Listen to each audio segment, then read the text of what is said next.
Bad news, Leonard Ellerbe says that Teofimo is being delusional if he thinks he's the A-side over Gervonta Tank Davis. We're going to talk about that and more in this video. Smash the like button. I promise 2021, I'm working. I'm working, baby.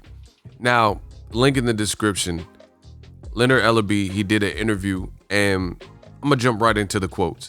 He says regarding Teofimo that basically he believes Teofimo is not the A-side. He says he's not undisputed because Devin Haney got the WBC belt, which ironically, Ego Stradamus strikes again is what I've been telling you guys on the channel. The WBC, Teofimo Sr. and Jr., they could say whatever they want, but there is confusion there, and you could act oblivious to it, or you can acknowledge that the WBC, for their part, they have created calamity and confusion and collusion in boxing by adding yet another belt.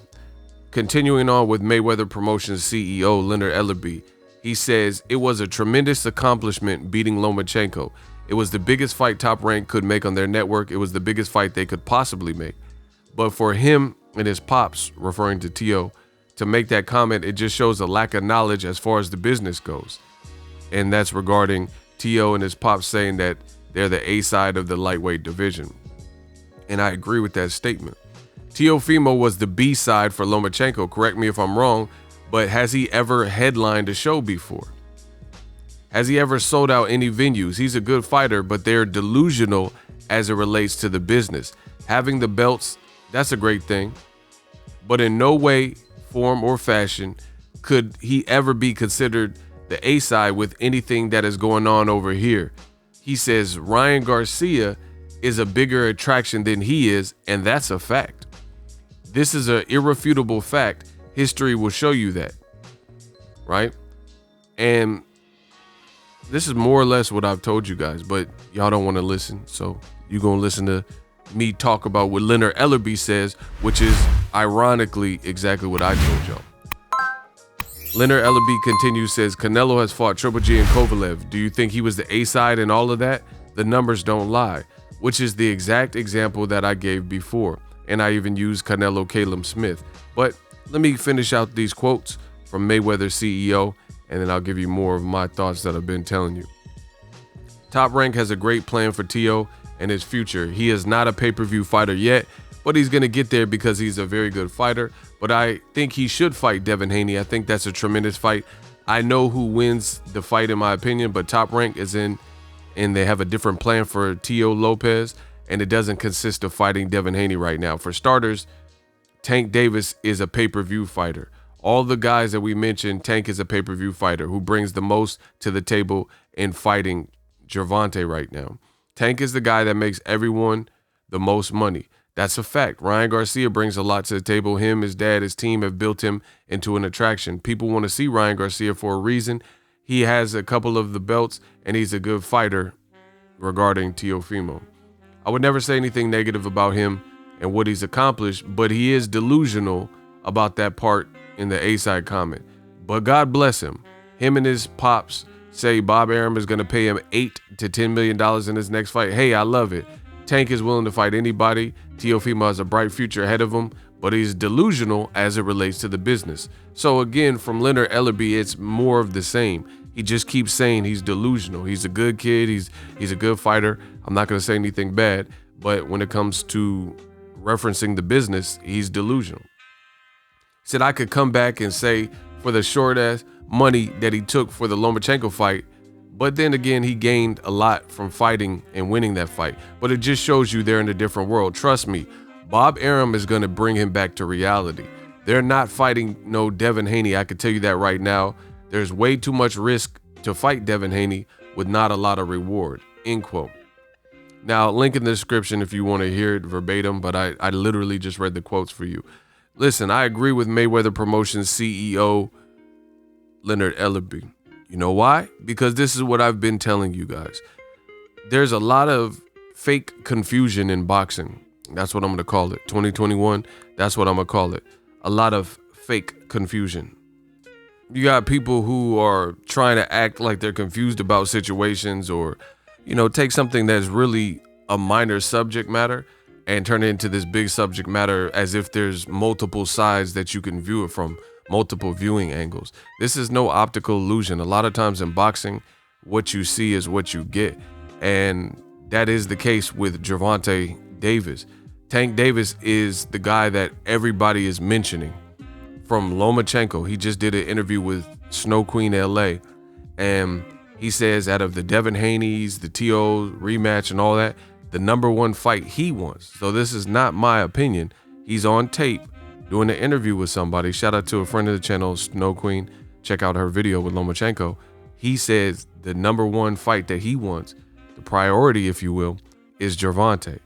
You see Ryan Garcia, his whole campaign after beating Luke Campbell is running around telling people 2 rounds, I'm gonna knock Tank. And the whole Mike Tyson hot boxing podcast, they call Tank, and the whole thing is surrounded with Ryan Garcia taking on this Tank. You hear Ryan Garcia saying Tank's a bully. I used to get bullied as a kid and I want to fight him because it proves that you can stand up to the bully, yada, yada, yada. So this is an indication of who is really and truly the most lit, because you don't have all this energy pointed your way if you're not lit, right? Hot boxing with Mike Tyson podcast, they had Teofimo as a guest after Ryan Garcia, but the whole video went viral of Ryan Garcia and Tank on FaceTime. You know, that was the whole focal point, you know, the highlight. Nothing else Ryan said went more viral than the Tank fight. You know, Devin Haney wants to fight Tank. It's everyone's name, you know, all things revolve around Tank. So Mayweather Promotions, he's not selling wolf tickets here. Tank is that dude. And I've had the luxury of being at all of Tank's recent fights except for the pandemic fight with Leo Santa Cruz. I didn't even apply to go to that or anything because, you know, just so much going on in the world with the Rona, and I haven't really been covering fights. But I covered several fights. He was supposed to fight Abner Matas, then he ended up fighting Hugo Ruiz. I went to the fight in Baltimore where he fought a mandatory. This is an unknown Ricardo Nunez who was a mandatory. And though I promise you, I have videos on my phone and stuff. The whole city of Baltimore, they literally came out for the boy. They came out for Tank in support of what he was doing. You know what I mean? So it's goes without saying, he's that dude. I was in Black Hollywood, aka Atlanta. Welcome to Atlanta, jacking hammers and bows, back to the Mac of the jack of the clothes, adolescent packing the foes. I was in Atlanta. Shaq was there. Shaquille O'Neal was at the fight. Mutombo was at the fight. Steven Jackson, you know, a ton of NBA ballers and stuff, right? It was lit in the Atlantic Hawks facility. You know, it goes without saying. So Teofimo and Lomachenko was a solid fight. You know, I seen ESPN putting out rewards and saying it was the fight of the year. Hell no.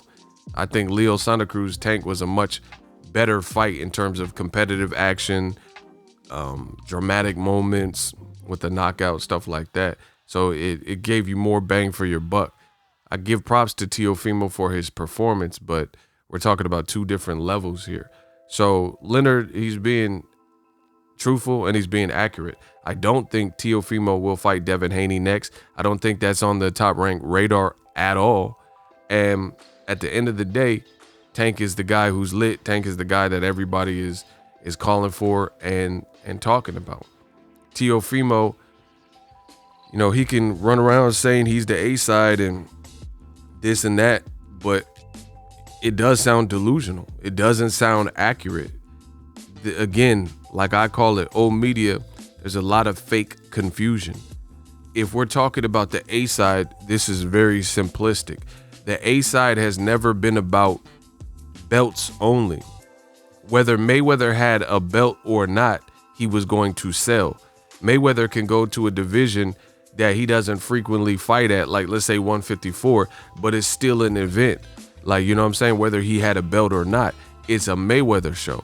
So whatever top rank has conditioned or brainwashed some of their fighters into believing, that may have been the case in boxing in the 80s, 90s or something like that, but it's not the case now. Like Leonard Ellerbe said, Ryan Garcia is lit and he has the lowest ranking of the WBC belts, right? He has an interim belt. Devin Haney has the full belt, and Teofimo beat Lomachenko to get the franchise champion. But at the same time, you have to admit Ryan Garcia, he's popular. You know, he has probably the biggest following out of all those guys, whether that means, you know, boxing dollars or not.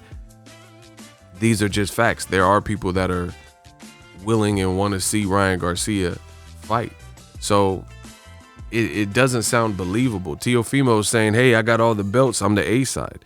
That doesn't make you the A side, because the A side has never been indicative of the belt. Here, I could give you examples if you guys prefer. Sergio Martinez was the champion when Miguel Cotto fought him. This is an absolute fact. Cotto was the challenger. Sergio Martinez was the champion. So if you go back and look at those flyers and whatnot, it says Cotto Martinez. Miguel Cotto amassing a great following and being one of the iconic fighters out of Puerto Rico. He got top billing. He was the A side. He got the lion's share of the money. Despite Sergio Martinez had victories over Kelly Pavlik, had victories over Julio Cesar Chavez Jr. and Martin Murray. Like, none of that mattered. He destroyed Paul Williams in the rematch with the knockout. So Sergio had done good things, beat Darren Barker, done really good things in his career, and fought main events on HBO and things like that. Fought on pay-per-view with Chavez Jr. and almost got stopped in the 12th, but other than that, dominated the fight. All of these things that Sergio had, you know, eclipsed in his career, fought Antonio Margarito, none of that mattered. You were not bigger than Miguel Cotto, despite being the champion. So that's an indication. Same thing, like I said, Canelo had a secondary belt at 68, and this is the example I used. He fought Callum Smith. Callum Smith had the real WBA title, and he had, like, I think a WBC diamond belt from the World Boxing Super Series. But we know Canelo Alvarez was the A side over Callum Smith. We know Kovalev was the champion in a higher weight class with Kovalev at 175 light heavy, and we know Canelo was the A side, as I said. And ironically enough, some of these examples were the exact examples that Leonard Ellerbe used. So in boxing, we're entering an era. I'm not saying I created this mantra or whatever, but you have to be contemporary and understand we live in an era of boxing where there's too many belts to begin with, but the belts don't define who's lit, who's A side, and who's popular, because there's politics involved. And I think fans are tired of that. You know, at the end of the day, Leonard Ellerbe is accurate. You see Tank Davis, he brought out the city of Baltimore in a fight with Ricardo Nunes. We also seen this with Errol Spence. He had a hometown fight in Dallas against his mandatory Ocampo, and it had 15,000 people, you know, even though that fight was for a title. So you think that people were coming out because Errol Spence was defending against his mandatory, or they're coming out because Errol Spence is fighting an unknown guy and they just backing Errol Spence and they're loving his journey, just like Tank, you know? Same thing with Ryan Garcia. There's guys with more belts. Like, let's say Joseph Jojo Diaz. He got a belt. He got an official belt, a good win over Tevin Farmer. But is he the A side over Ryan Garcia? Absolutely not. How would he be the A side over Ryan Garcia? You know? But you could argue, oh, Joseph Jojo Diaz beat Tevin Farmer and he got a belt. But again, that doesn't equate to being the A side.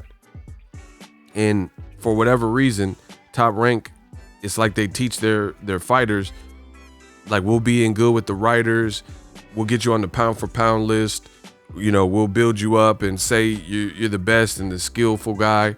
We'll put you in, we have great relationships with the sanctioning bodies. We'll put you in these fights to get you belts or maybe even a unification. And then that's it. And then you think the job is done and everybody has to bow down. That's not how the A side works. Like I've said before, the A side in essence is really a popularity contest.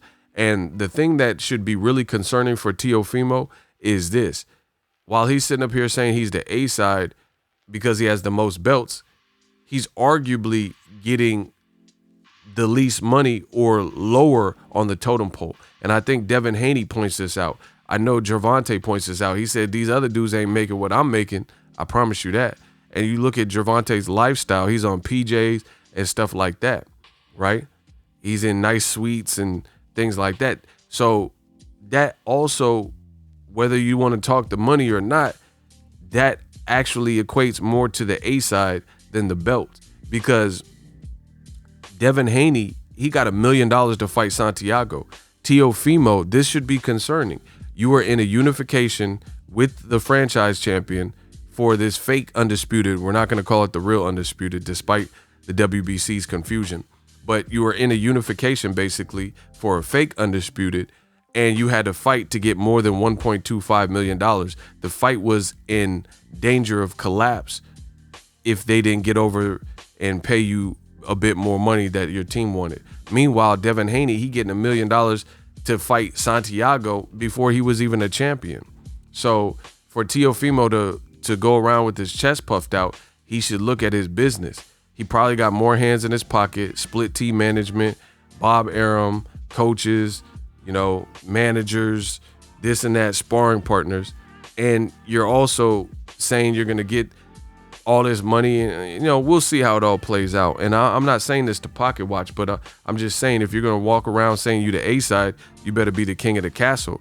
And if guys like Ryan Garcia, I don't know about him boxing, because Ryan also had fits where he had to argue for his money. But outside of boxing, we know Ryan Garcia has endeavors and endorsements and stuff where he's making money. So collectively, he might make more than Teofimo as well.